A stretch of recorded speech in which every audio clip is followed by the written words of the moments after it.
تلوار سے چاقو سے دیا ہوا زخم سوکھ سکتا ہے، زبان سے دیا ہوا زخم کبھی نہیں سوکھتا، زبان سے دیا ہوا زخم نہیں سوکھتا۔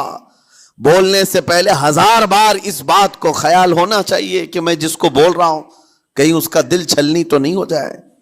میری زبان یہ ہوتی 50 گرام کی چھوٹی زبان ہے، لیکن بڑے بڑے لوگوں کے کلیجے چیر کر رکھتی ہے، بڑے بڑے لوگوں کے دلوں میں سوراخ کر کے رکھتی ہے، زخمی کر کے رکھتی ہے اس کا استعمال۔ اسی لیے روایت میں ملتا ہے کہ جب انسان صبح کرتا ہے تو سارے اعضاء، ہاتھ پیر آنکھ کان ناک، سارے اعضاء سب سے پہلے زبان سے یہ عرض کرتے ہیں، اس کی پناہ مانگتے ہیں، کہتے ہیں آج تو صحیح سلامت رہے گی تو ہم سب صحیح سلامت رہیں گے، اور اگر تو پھسل گئی تو عذاب ہم پر بھی ہوگا۔ زبان بولتی ہے، مار کسی اور کو پڑتی ہے، کوئی زبان کو مارتا نہیں ہے، گالی زبان دیتی ہے، لیکن مار کبھی پیٹھ پہ پڑتی ہے، سر پہ پڑتی ہے، ہر جگہ پڑتی ہے۔ تو یہ زبان نبی کریم صلی اللہ تعالی علیہ وسلم نے ارشاد فرمایا، من یضمن لی ما بین لحیتیہ وما بین، حضور پاک صلی اللہ تعالی علیہ وسلم فرماتے ہیں جس نے 2 چیزوں کی ضمانت مجھے دے دی، حفاظت کی، میں اسے اضمن لہ الجنہ، میں اس کو جنت میں لے جانے کی ضمانت دیتا ہوں۔ 2 چیزیں کیا ہیں؟ حضور فرماتے ہیں ایک 2 جبڑوں کے بیچ میں جو موجود زبان ہے اس کی حفاظت کر لے، اور 2 رانوں کے بیچ میں جو شرمگاہ ہے اس کی حفاظت کر لے، یہ 2 چیزیں جس نے بچا لیا میں اس کو جنت میں لے جانے کی ذمہ داری دیتا ہوں، ضمانت دیتا ہوں۔ اس کا کتنا بڑا کردار ہے، یہ زبان کا کتنا بڑا کردار ہے۔ اور حضور نے ایک بار پکڑ کر کے فرمایا تھا، زبان کو پکڑ کر کے کہا تھا یہ وہ زبان ہے جو انسان کو جنت میں بھی لے جاتی ہے اور دوزخ میں بھی لے جاتی۔ کلمہ کس سے پڑھتے ہیں آپ؟ لا الہ الا اللہ، زبان ہی سے تو پڑھتے ہیں، اسی کلمے نے آپ کو جنت تک پہنچایا۔ اور کافر جو کفر کرتا ہے وہ بھی زبان سے ہی کرتا ہے، اور زبان اسے ہمیشہ کی دوزخ میں لے جاتی ہے۔ اس زبان کو چلانے سے پہلے 1000 بار سوچ لیں کہ آج لہجوں کی سختیاں بڑھتی چلی گئیں، اور آپ کو پتہ ہے قرآن پاک میں رب تعالیٰ نے یہ فرمایا وَلَا تَقُلْ لَهُمَا اُفٍّ وَلَا تَنْهَرْهُمَا، والدین کے بارے میں بچوں کو کیا کہا گیا؟ ان کو اف تک نہ کہو۔ لیکن زبان جب کھلتی ہے نا، ماں باپ کے خلاف نوجوانوں کو ہم نے دیکھا ہے گالی گلوچ کرتے ہوئے اور اتنی بری باتیں کہتے ہوئے، معاذ اللہ۔ عزیزان گرامی وقار، حضور نے تو یہ فرمایا جس نے پلٹ کر کے اپنے ماں اور باپ کو سخت لہجے میں بات کیا یا ان کی نافرمانی کی، حضور فرماتے ہیں میرا دل چاہتا ہے کہ اس کے گھر کو آگ لگا دوں، آگ لگا دوں۔ اس لیے اس بات کو ہمیشہ یاد رکھیں، تمہارے لہجے کی سختیاں کسی کو زخمی کر دیں تو آخرت خراب ہو جائے گی، آخرت خراب ہو جائے گی۔ حضرت علقمہ رضی اللہ تعالیٰ عنہ حضور کے صحابی ہیں، حضور صلی اللہ علیہ وسلم کے صحابی ہیں، آخری وقت آ گیا تھا لیکن زبان نہیں کھلتی تھی۔ حضور پاک صلی اللہ علیہ وسلم کے پاس سفارش لائی گئی کہ آپ کے وہ ساتھی ہیں انتقال کر رہے ہیں لیکن زبان پر کلمہ بھی نہیں آتا۔ حضور تشریف لائے، دیکھا، پوچھا گھر میں ان کے کون کون ہے؟ کہا بیوی ہے اور ماں ہے۔ ماں کو بلایا اور کہا علقمہ کے بارے میں کیا کہتی ہو، کیسا تھا ہے؟ کہا بہت اچھا، پرہیزگار، عبادت گزار، سارے نیکوکاریاں اس کے اندر ہیں۔ تو پھر حضور نے پوچھا اچھا یہ بہت نیک تھا، تم بھی اس سے راضی ہو کہ نہیں ہو؟ ماں نے کہا میں نہیں راضی ہوں، میں راضی نہیں ہوں۔ کہا کیوں، وجہ کیا ہے؟ کہا یا رسول اللہ میرا اکلوتا بیٹا، میرا تنہا بیٹا تھا، بڑی محبتوں کے ساتھ اس کو پالا تھا، اور جب میں نے اس کی شادی کی اپنی بیوی کو لایا، اور جب بیوی گھر پر آ گئی تو میری بات کو ہلکے میں لیتا، اپنی بیوی کی بات کو فوقیت دیتا، ترجیح دیتا، اور اس وقت غالباً یہ باتیں تھی کہ زبان سے کوئی کلمہ ان کے نکلا ہوگا جو بیوی کی حمایت میں تھی، ماں کو تکلیف پہنچ گئی۔ کہا میرا دل گوارا نہیں کرتا، میں اس سے راضی نہیں ہوں، باقی وہ بہت نیک بندہ ہے، بہت اچھا ہے۔ حضور نے فرمایا دیکھو زندگی کے آخری پڑاؤ پر آ چکا ہے، روح نکلنے کو ہے، معاف کر دو۔ وہ بھی صحابیہ تھی، انہوں نے کہا آقا آپ کا حکم ہے یا مشورہ ہے؟ اگر حکم ہے تو پھر ماننا ہے. حضور نے فرمایا نہیں حکم نہیں مشورہ ہے. کہا مشورہ ہے تو پھر دل نہیں چاہتا. دل نہیں چاہتا. حضور نے فرمایا صحابہ سے کہ لکڑیاں جمع کرو, آگ لگاؤ اور انہیں اٹھاؤ آگ میں ڈال دو. آگ دہکائی گئی تو ماں کی ظاہر سی بات ہے ممتا بے چین ہو گئی. کہا ان کو میرے سامنے آگ میں ڈالیں گے؟ کہا ہاں, اس سے بہتر ہے کہ وہاں جلے گا یہاں جلے. وہ ماں کہتی آقا آپ گواہ ہو جائیں میں اپنے بیٹے کو معاف کرتی ہوں. ادھر معاف کیا, ان کی زبان پر کلمہ طیبہ جاری ہوا. میرے عزیزو یہ بتانا مقصود اس لیے ہے کہ زبان سے دیے ہوئے زخم خواہ والدین کو ہوں یہ معمولی نہیں ہوتے. ہو سکتا ہے آخری وقت تمہاری زبان بند ہو جائے اور کلمہ طیبہ بھی نہ جاری ہو, زبان کھلنے بھی نہ لگے. یہ حالات آ جائیں گے. اس لیے اپنی زبان کا کنٹرول برقرار رکھو. کس سے کیا کہنا ہے ابھی میں اس کا دوسرا پارٹ بھی بتاتا ہوں زبان کے استعمال کا. یہ نرمی لہجے کے اندر ہونا بہت ضروری ہے, لیکن کچھ جگہوں پر سختی کی اجازت ہے, لیکن وہ مقامات الگ ہیں.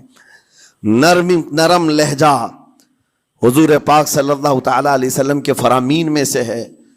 ایک بات بڑی بغداد مقدسہ میں نے ایک ولی پاک کی زیارت کی, ان کے آستانے پر بھی میں ابھی بیان کیا تھا. حضرت بہلول دانا مجذوب بزرگ تھے اور بغداد کی گلیوں میں کہیں پر بھی بیٹھ جاتے تھے, اور جو جانکار تھے وہ سمجھتے تھے کہ اللہ والا بندہ ہے. مجذوب کس کو کہتے ہیں؟ جس کی یاد الہی میں عقل فنا ہو گئی, ختم ہو گئی. اللہ کے ذکر میں اور اللہ کی یاد میں اپنے آپ کو فنا کر دیا ہے. اس کے اوپر شریعت کا قلم نہیں. ظاہر سی بات ہے شریعت کے سارے احکام اس پر ہیں جس کی عقل سلامت ہے. عاقل ہو بالغ ہو تو نماز فرض ہے نا, عقل ہی نہیں ہے تو وہ مجذوب ان اولیاء کو کہتے ہیں. لیکن ان کے بارے میں حدیث میں ہے, اللہ کے نبی نے فرمایا وہ ایسے بندے ہیں کہ اگر اللہ کو قسم دے دیں کسی بات کی اللہ ان کی قسم پوری کرتا ہے. وہ بہلول دانا بیٹھے ہوئے تھے. بغداد کا ایک مشہور تاجر تھا لیکن خستہ حال تھا, بہت نقصان اٹھا چکا تھا, خسارے میں چل رہا تھا, بزنس پورا لاس میں, اور وہ پریشان حال بہلول دانا کے پاس آیا, گڑ گڑایا, کہا کہ حضور مجھے بچا لیں, رحم کر لیں, میں تاجر ہوں, لٹ گیا ہوں, لاس میں ہوں, کچھ آپ فرما دیں میں کیسے اس بھور سے نکلوں. بہلول دانا نے دیکھا, کہا ٹھیک ہے کچھ پیسے بچے ہیں؟ کہا ہاں ہے, وہ بس اتنا سرمایہ ہے کہ مال لیتا ہوں پھر بیچ دیتا ہوں, نفع نہیں ہوتا. بہلول دانا نے کہا ایک کام کر, کالا کپڑا جتنا ملتا ہے سب خرید لے, پورے شہر سے کالا کپڑا جہاں جہاں مل جائے سب لے کر اسٹاک کر لے. کہا جی حضور آپ نے جیسا فرمایا. گیا, جتنا سرمایہ تھا سب لگا دیا, کالا کپڑا خرید کر ایک جگہ اسٹاک کر دیا. اللہ والے کا حکم تھا, لیکن ہوا یہ کہ بغداد کا معمول تھا, 8 دن گزرے نہیں تھے کہ وہاں وقت کے حاکم کا انتقال ہوا. اور جب حاکم کا انتقال ہوتا تو شہر کے جتنے بڑے لوگ ہوتے, رئیس لوگ, وہ اس کے سوگ میں اس کے غم میں کالا کپڑا پہنتے تھے, اور کالا کپڑا سوائے اس تاجر کے کسی کے پاس نہیں تھا. اور سارے بڑے لوگ پیسوں سے اس کے پاس کالا کپڑا خریدنے آئے. یہ منہ بولے قیمت پر, جیسے تیسے جتنی قیمت پر بولے سب خرید کر لے جاتے, اور پل بھر میں ایک دن کے اندر وہ بہت بڑا کروڑ پتی بن گئے, بہت مال آ گیا. یہ بات یاد رکھیں, اللہ مال دیتا ہے اس کے بعد پھر آزمائش بھی ہوتی ہے. مال اتنا آ گیا, اب لے کر کے مستیاں تھیں, چند دن گزرے. ظاہر سی بات ہے مال کو بڑھانے کی تمنا ہر ایک کی ہوتی ہے, کوئی یہاں پر اینڈ کرنے والا نہیں ہے دنیا میں, چاہے اس کا بزنس اربوں پر بھی پہنچ جائے اسے آگے پہنچنا ہے. چند دن گزرے تھے, 8-10 دن, پھر آیا حضرت بہلول دانا کو ڈھونڈتے ہوئے. ایک جگہ میدان میں یہ مجذوب بزرگ بیٹھے مل گئے. آیا اور کہا او دیوانے بتا اب کیا خریدوں, پیسہ بہت ہے ابھی میرے پاس, بتا دیوانے اب کیا خریدوں. انہوں نے دیکھا, کہا کہ لہجہ تو بدلا ہوا ہے, پیسہ بہت زیادہ تھا. کہا کہ ٹھیک ہے کوئی بات نہیں, اللہ والوں کو ان سب چیزوں سے کوئی لینا دینا نہیں. آپ نے کہا مال جتنا ہے تیرے پاس سب لے کر کے خربوز خرید لے، تربوز خرید لے، جس کو کلنگڑ کہتے ہیں، تربوز پورے خرید لے۔ اس نے کروڑوں کی جائیداد پورے تربوزوں میں لگا تھی، سب تربوز خرید کر سٹاک کر دیا ایک جگہ، اور اس کے گمان میں یہی تھا کہ چند دن گزریں گے، کوئی ایسا ہی حادثہ ہوگا جب تربوز منہ مانگی قیمت پہ لوگ خریدیں گے اور میں بیچوں گا۔ پورا مال تربوز میں لگایا، 2 دن 4 دن 6 دن 8 دن گزرے، کوئی حادثہ نہیں۔ ادھر تو تربوز سڑنے لگ گئے، وہ تو زیادہ دن سٹاک نہیں کیے جا سکتے، سڑن شروع ہو گئی۔ پھر تھوڑے دنوں کے بعد پورے کے پورے سڑ گئے، کروڑوں کا مال تربوز میں سڑ کے چلا گیا۔ وہ کچھ بھی نہیں سکا، کچھ نہیں کر سکا، واپس چیختا چلاتا اسی حالت میں آیا، پہلے سے بھی زیادہ بدتر حالت میں میں آ گیا ہوں۔ دوڑتے ہوئے آیا، حضرت بہلول دانا کو ڈھونڈتے ہوئے، کہاں ہیں؟ وہ اسی جگہ بیٹھے ہوئے مٹی میں بیٹھے رہتے تھے۔ قریب آیا اور کہنے لگا کہ آپ نے میرے ساتھ ایسا کیوں کیا بہلول؟ بہلول دانا نے کہا کیا ہوا؟ کہا میں تو لٹ گیا، تربوز میں پیسے لگائے آپ کی وجہ سے اور پورے سڑ گئے۔ بہلول دانا نے کہا میں نے تو کچھ نہیں کیا، پہلے تو تجھے نفع ملا تھا وہ تیرے لہجے کی وجہ سے، اب خسارہ ہوا ہے تیرے لہجے کی وجہ سے۔ پہلے جو آیا تھا بات کرنے کے لیے اس وقت تیری تمیز الگ تھی، تیری تہذیب الگ تھی، اخلاق الگ تھی، گڑ گڑا کر کہا تھا کہ میں لٹ گیا ہوں آپ رحم کر دیں۔ دوسری بار آ کر کے کیا کہا؟ او دیوانے بتا کیا خریدوں؟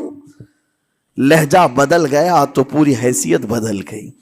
زبان ہماری اونچائی پر بھی لے جاتی ہے اور نیچے بھی لے آتی ہے۔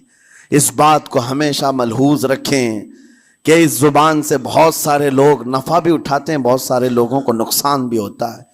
لیکن ساتھ میں یہ بات بھی عرض کروں، نرم گفتگو کرنے کا عادی ہر ایک کو ہونا چاہیے۔ نرم گفتگو